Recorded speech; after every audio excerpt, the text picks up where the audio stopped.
Assalamualaikum warahmatullahi wabarakatuh. Kurikulum Merdeka, rangkuman materi PAI kelas 7 bab 1, Al-Quran dan Sunnah sebagai pedoman hidup. Sebelum belajar mari kita berdoa. Bismillahirrahmanirrahim. Rabbi zidni ilma warzuqni fahma.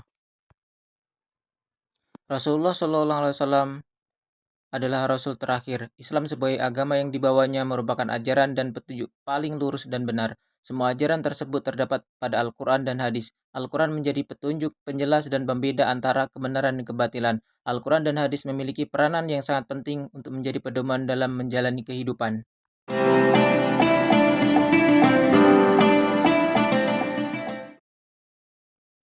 Quran Surat An-Nisa ayat 59 dan Quran Surat An-Nahl ayat 64.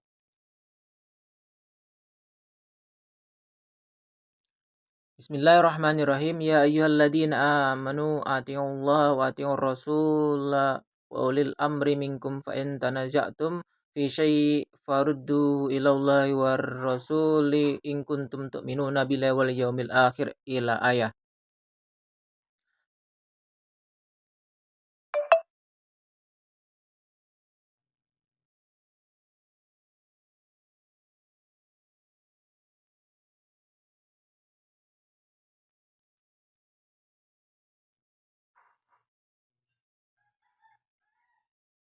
Isi kandungan Quran Surat An-Nisa ayat 59 dan Quran Surat An-Nahl ayat 64. Sebelum masuk ke isi kandungan setiap surat, alangkah baiknya kita mengenal Al-Quran lebih dahulu. Al-Quran berasal dari kata qara'a berarti membaca. Al-Quran secara bahasa berarti bacaan. Al-Quran didefinisikan sebagai wahyu Allah Subhanahu wa taala yang menjadi mukjizat dan diturunkan kepada Nabi Muhammad SAW, ditulis dalam mushaf, diriwayatkan secara mutawatir dan membacanya bernilai ibadah.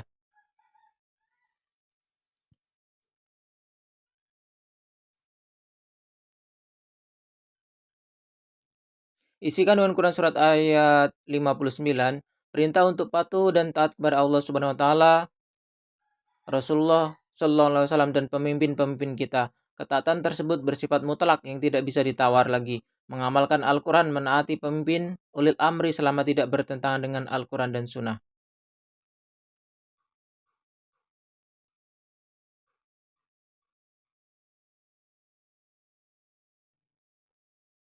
Isi kandungan Quran Surat An-Nahl ayat 64. Nabi Muhammad Sallallahu Alaihi Wasallam diperintahkan olehnya untuk menjelaskan apa yang diperselisihkan dalam perkara agama. Al-Quran menjadi tuntunan menuju jalan yang benar, juga menjadi rahmat kebaikan bagi semua orang.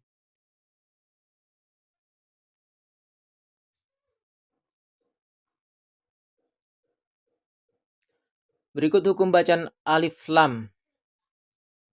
Hukum bacaan Alif Lam dibagi menjadi dua macam, yaitu Alif Lam Samsiah atau Idgham Samsiah dan Alif Lam Qamariyah atau Izhar Qamariyah.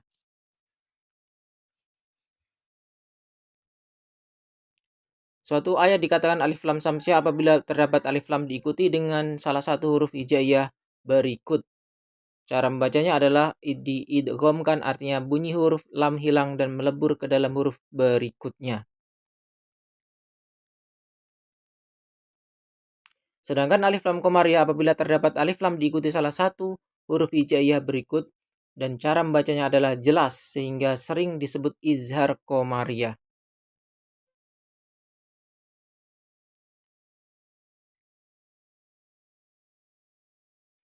Pengertian hadis.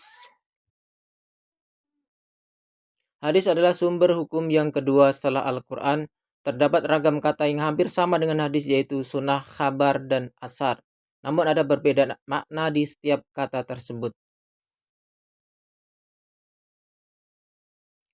Sunnah adalah semua yang bersumber dari Nabi Muhammad SAW, baik perkataan, perbuatan, takrir, tabiat, budi pekerti, atau perjalanan hidupnya. Hadis adalah perkataan, perbuatan, dan takrir yang bersumber Nabi Muhammad SAW.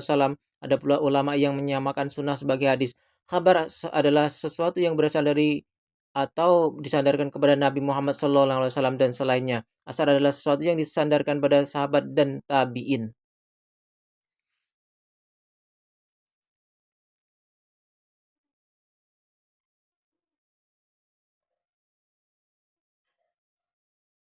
Fungsi hadis. Secara garis besar terdapat 4 fungsi hadis terdapat dalam Al-Quran, yaitu pertama bayan takrir, bayan tafsir, bayan al-tashri, dan bayan al-nasyakh. Bayan takrir adalah menetapkan dan memperkuat apa yang telah diterangkan di dalam Al-Quran. Bayan tafsir adalah penjelasan terhadap ayat-ayat yang memerlukan perincian atau penjelasan lebih lanjut. Bayan at-tashri adalah memberikan kepastian hukum Islam yang tidak ada dalam Al-Quran. Bayan nasyah adalah membatalkan ketentuan terdahulu sebab ketentuan yang baru dianggap lebih maslahat.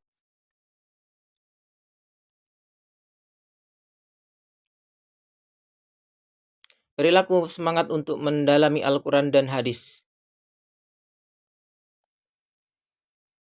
Berikut ini beberapa perilaku semangat untuk mendalami Al-Quran dan hadis, yaitu setiap orang beriman harus taat kepada Allah Subhanahu wa taala dan Rasul-Nya. Sebagai orang beriman, kita juga harus menaati pemimpin, baik pemimpin dalam pemerintahan maupun para ulama. Apabila terjadi perdebatan dalam masalah agama, agar kembali kepada Al-Quran dan hadis. Membaca Al-Quran dengan baik, memahami terjemahan, dan membaca buku tafsir, membaca buku-buku yang berkenaan dengan hadis, berkonsultasi dengan guru terkait bacaan atau kandungan Al-Quran dan hadis.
Terima kasih. Assalamualaikum warahmatullahi wabarakatuh.